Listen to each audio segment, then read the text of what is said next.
Shqipëria, në mes të shkretëtirës së shpresës dhe dhimbjes së mërgimit. Nëse do të pyesësh sot një shqiptar të Shqipërisë se si e shet të ardhmen e tij, shpesh do të marrësh një përgjigje që ngjan më shumë me një lutje se sa me një plan. Jetojnë mes mungesës së perspektivës dhe dëshpërimit që i mban peng, si një shkretëtir ku çdo ditë duket njësoj, e thatë, e nxehtë dhe pa shenjë shiu. Një nesër më i mirë është vetëm një iluzion që shtyhet për më vonë, për ndonjëherë tjetër që nuk vjen kurrë. Nga ana tjetër, diaspora shqiptare, shpërndar në 4 anët e botës, jeton një realitet tjetër, larg vendit të lindjes, pa rënje dhe pa shtëpi të vërtetë. Ëndërrat për të kthyer një ditë në Shqipëri janë zbehur si ngjyrat e një fotografie të vjetër. Nuk kanë më shpresë për të rikthyer një jetë normale në atë, por as nuk ndihen plotësisht të pranuar në vendet ku kanë shkuar. Një mërgim që nuk është më i përkohshëm, por një dëshmi që largimi nuk është zgjedhje, është ikje. Këta shqiptarë që jetojnë në Shqipëri e ata që jetojnë jashtë, ndonse ndar nga kilometra e kontinente, janë të bashkuar nga një e përbashkët, dëshpërimi.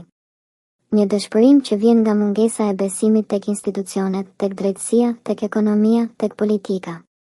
Një dëshpërim që shkatëron familje, ëndra dhe komunitete të tëra.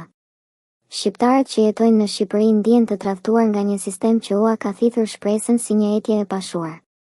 Çdo premtim zgjedhor është kthyer në një zhgënjim të madh. Çdo fjalë për zhvillim është kthyer në një buzëqeshje të hidhur. Dhe kështu, me një valixhe në njërin dorë dhe një diplom të pavlerë në tjetrën, të rinjt ikin. Nga ana tjetër, shqiptarët e diasporës, të ikur me mendimin se një ditë do të kthehen, tashmë janë të ndarë mes dy botëve që nuk i pranojnë plotësisht. Atë i tyre shpesh i sheh si turist, jo si pjesë të pandashme të kombit. Ndërsa vendi i huaj u kujton çdo ditë se janë të huaj, sa do të mësojnë gjuhën dhe të përshtaten me kulturën. Ata nuk kanë më asnjë derë që të hapin në Shqipëri, asnjë themel të fortë për të ndërtuar jetën në vendin ku jetojnë. Një shkretëtir që pi çdo pikë shpresë nga të dy krahët e kufirit. Në Shqipëri, njerëzit presin shiun, ndryshimin që nuk vjen. Në diasporë, njerëzit presin një ftesë për të kthyer, por nuk i pret askush. Të gjithë mbeten peng të një iluzioni, se një ditë do të bëhet më mirë. Se dikush do të vijë të sjellë dritën. Por realiteti është i pamëshirshëm, askush nuk e ndryshon jetën e tyre përveç vetes.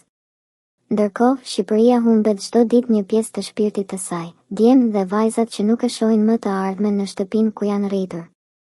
Dhe diaspora mbetet një plagë e hapur që nuk mbyllet, një dhembje që nuk shërohet as me vite, as me kilometra. Në vend të një përfundimi.